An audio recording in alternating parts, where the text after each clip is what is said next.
ისტორიის ერთ-ერთი ყველაზე დამაინტრიგებელი საიდუმლო არის ყველაზე დიდი მაიმუნი, რომელსაც ოდესმე უცხოვრია. Gigantopithecus blaki. ეს იყო თანამედროვე ორანგუტანების გიგანტური ნათესავი, რომელიც სამხრეთ-აღმოსავლეთ აზიის ტროპიკულ ტყეებში ცხოვრობდა დაახლოებით 2 მილიონი წლიდან 300,000 წლის წინამდე. Gigantopithecus მხოლოდ ფრაგმენტული ნაშთებით არის ცნობილი, ფოსფატიზებული კბილებითა და ქვედა კბის ნაწილებით.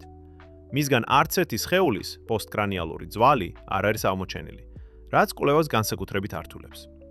მიუხედავად ამისა, არსებული მტკიცებულებები მიუთითებს, რომ Gigantopithecus ნამდვილად ამართლებდა თავის სახელს. ზოგი შეფასებით მისი სიმაღლე შესაძლოა 3 მეტრს აღწევდა, ხოლო წონა 200-დან 300 კილოგრამამდე მერყეობდა.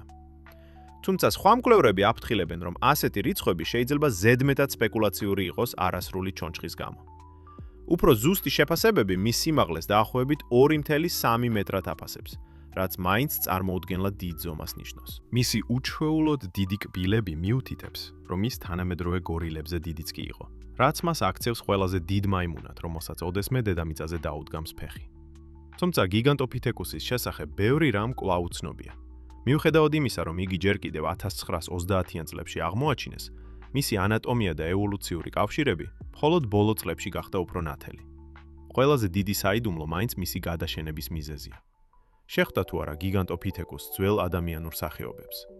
როგორი იქნებოდა ასეთი შეხვედრები და შესაძლებელია თუ არა, რომ ადამიანების გამოჩენამ მისი გაქრობა დააჩქარა? პირველად 1919 წელს იქნა იდენტიფიცირებული, როდესაც გერმანელ-ჰოლანდიელმა პალეონტოლოგმა Ralph von Koenigswaldმა ჰონკონგის აფთიაქში აღმოაჩინა უზარმაზარი გაქვავებული მოლარები.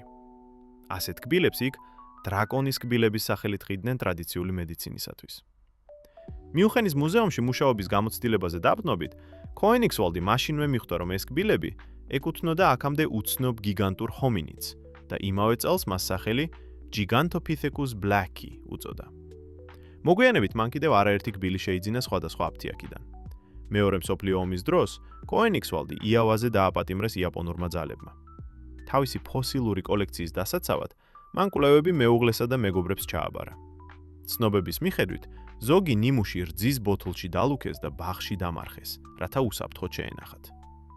ომის შემდეგ Koenigswaldმა თავისი ნამარხები დაიბრუნა და ნიუ-იორკში გადავიდა, თუმცა ტყვეობამ ჯანმრთელობა სერიოზულად დაუზიანა და კვლევის გაგრძელება ვეღარ შეძლო. 1950 წლებში ჩინელმა პალეონტოლოგებმა აღმოაჩინეს სამხრეთ ჩინეთის ის მღვიმეები, საიდანაც Gigantopithecus-ის კბილები მოდიოდა და ასევე მილიონობით წლის ნალექებში მრავალი დამატებითი ნიმუში აღმოაჩინეს.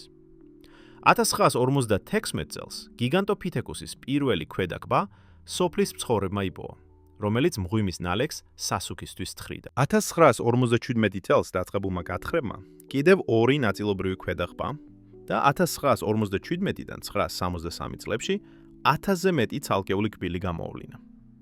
ამ აღმოჩენების გამო ადგილს Gigantopithecus-ის მღვიმე ეწოდა.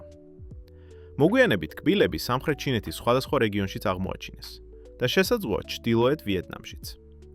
აღმოჩენიდან თითქმის 90 წლის შემდეგ Gigantopithecus კვლავ ცნობილია მხოლოდ კბილებითა და ქვედა ყბებით.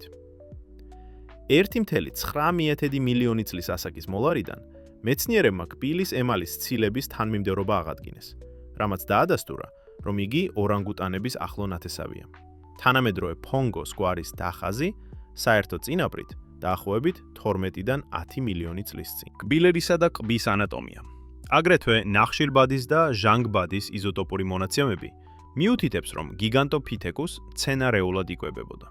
ხილით, ფოთლებით, ღეროებით და შესაძლოა ტუბერებითაც. თუმცა სრული ჩონჩხის არ ქონის გამო, მისი გარეგნობის რეკონსტრუქციები კვლავ სპეკულაციურია. ორანგუტანებთან მისი მჭიდრო ნათესაობა მეცნიერებს გარკვეულ მიმართულებას აძლევს, ხოლო დიდი პრიმატების, მაგალითად გორილების, შედარება მიუთითებს, რომ ის იყო უზარმაზარი, უმეტესად 4-ფეხა მაიმუნი. თავარი კითხვა ისაა, შეხვდა თუ არა Gigantopithecus ოდესმე პრეისტორიულ ადამიანებს? მოგრე პასუხი ასეთია. დიდი ალბათობით, დიახ.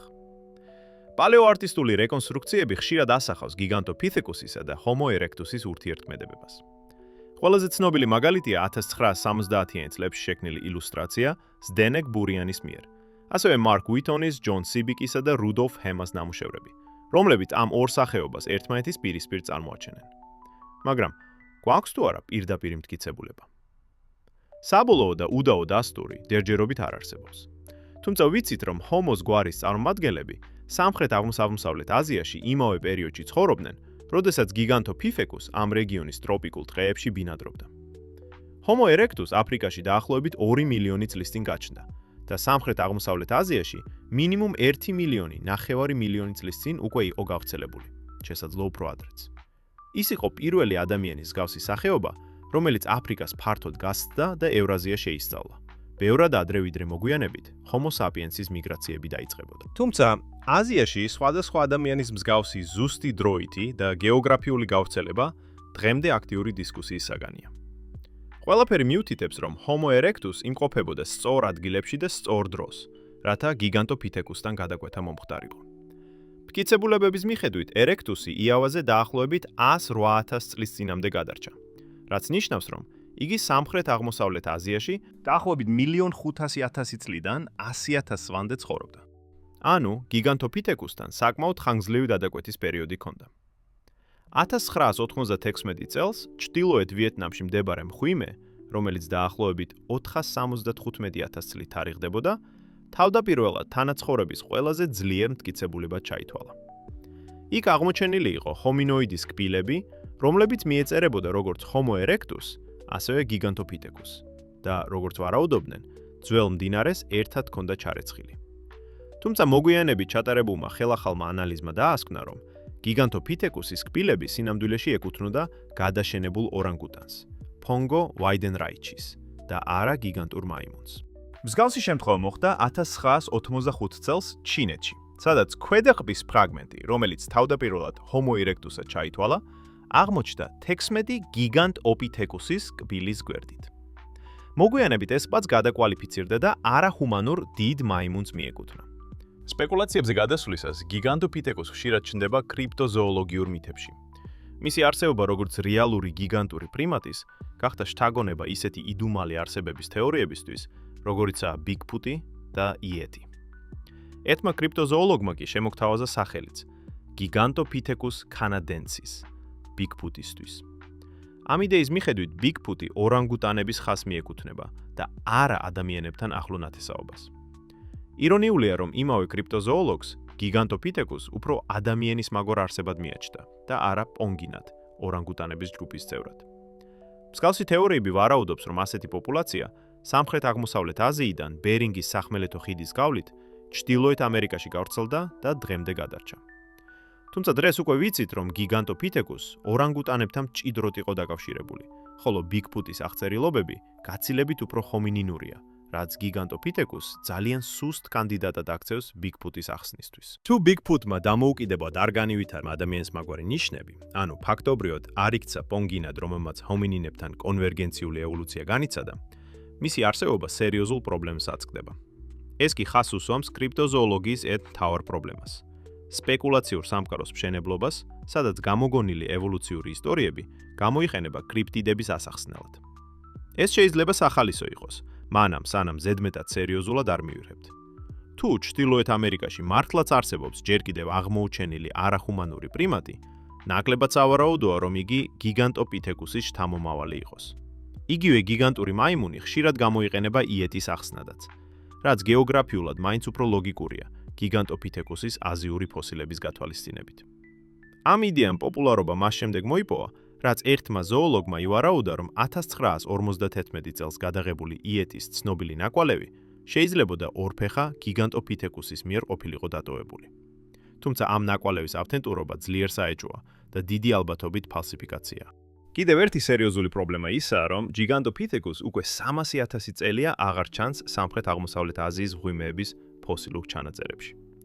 მთლიანობაში რთულია დავიჯეროთ, რომ ყველაზე დიდი მაიმუნი, რაც კი ოდესმე არსებულა, თანამედროვე სამყაროში შეუმჩნევლად გადარჩენილიყო. მიუხედავად ამისა, კრიპტოჰომინიდები კვლავ ძალიან მომხიბლელია, ხოლო მათი გლობალური აღწერილობები შესაძლოა ასახავდეს ერთ საერთო ადამიანურ იდეას – სხვებს. ველურ, ბეწვიან არსებებს, რომლებიც თითქოს ნაცნობი სამყაროს საზღვრებს მიღმა ცხოვრობენ. მიმზიდველია აზრი, რომ კრიპტოჰომინიდები წარმოადგენს იმ დროის შორეულ ექოს, როდესაც ჰომო საპიენს არ იყო ერთადერთი ადამიანური სახეობა დედამიწაზე. როდესაც ჩვენ შესაძლოა შევხვედროდით სხვებს, რომლებიც გუგავდნენ, მაგრამ ბოლომდე არა. მიუხედავად იმისა, რომ ჯიგანტოფითეკოს იმდენ ხანს არ გადარჩა, რომ თანამედროვე ადამიანურ კულტურებს მისი პირდაპირი ხსოვნა ჰქონდათ, შესაძლებელია, რომ Homo erectus-ის პოპულაციებმა, რომლებიც ამ გიგანტ მაიმუნებთან ერთად ცხოვრობდნენ, მათი მოგონებები თანატარეს. შეიძლება წარმოვიდგინოთ ისტორიები, რომლებიც გადაეცემოდა თაობიდან თაობას. უზარმაზარი ბეწვიანი ტყის ბინადრების შესახებ.